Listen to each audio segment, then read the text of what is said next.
সালামু আলাইকুম রহমতুল্লাহ। আমাদের আজকের পাঠ্য বিষয় অনার্স চতুর্থ বর্ষের পাশ্চাত্য সাহিত্য তত্ত্বে আলোচিত বিখ্যাত লেখক এবং সাহিত্য সমালোচক লঙ্গিনুস এর জীবনী এবং সাহিত্য সম্পর্কে তিনি যে তত্ত্ব প্রকাশ করেছেন সেটা সম্পর্কে সহজে বিস্তারিত ব্যাখ্যা।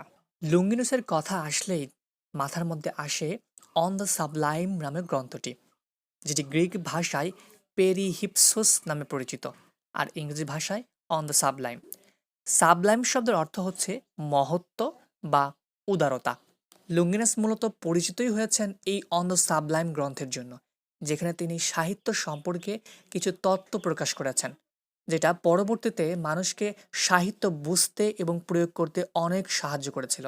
তাই এই গ্রিক সাহিত্য সমালোচক লুঙ্গিনুস বা লুঙ্গিনাস যেটাই বলো না কেন, এর সম্পর্কে আলোচনা করতে হলে তার রচিত গ্রন্থ অন দ্য সাবলাইমের সাবলাইম শব্দটাকে ব্যাখ্যা করাটাই সবচেয়ে বেশি গুরুত্বপূর্ণ।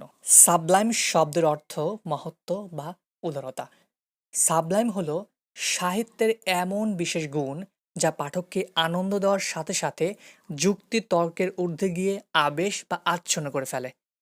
লুঙ্গিনুসের মতে মহৎ সাহিত্য আপনাকে কিছু শেখানোর চেয়ে অন্য জগতে নিয়ে যাবে। লুঙ্গিনুস তার অন দ্য সাবলাইম গ্রন্থে সাবলাইম অর্জনের জন্য 5টি উৎস বা গুণের কথা উল্লেখ করেছেন। নাম্বার 1, মহৎ ধারণা বা চিন্তার ক্ষমতা। লেখকের কল্পনা শক্তি ও চিন্তার পরিসর বিশাল হতে হবে। মহৎ চিন্তা লেখকের সহজাত গুণের উপর নির্ভর করে। নাম্বার 2, তীব্র আবেগ। পাঠককে মোহিত করতে হলে আগে নিজের আবেগকে তীব্র করতে হবে।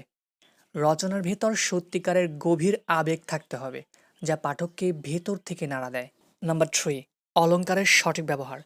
বিভিন্ন ধরনের অলংকার যেমন উপমা, রূপক, অনুপ্রাস এগুলোকে সঠিকভাবে ব্যবহার করতে হবে, যেন আবেগের সাথে স্বাভাবিকভাবেই মিশে যায়। নাম্বার 4, উচ্চ মানের শব্দচয়ন বা উৎকৃষ্ট মানের শব্দচয়ন। সাধারণ শব্দের বদলে গাম্ভীর্যপূর্ণ এবং সুন্দর শব্দ ব্যবহার করতে হবে। সঠিক জায়গায় সঠিক শব্দ ব্যবহার করাই শিল্পের সার্থকতা।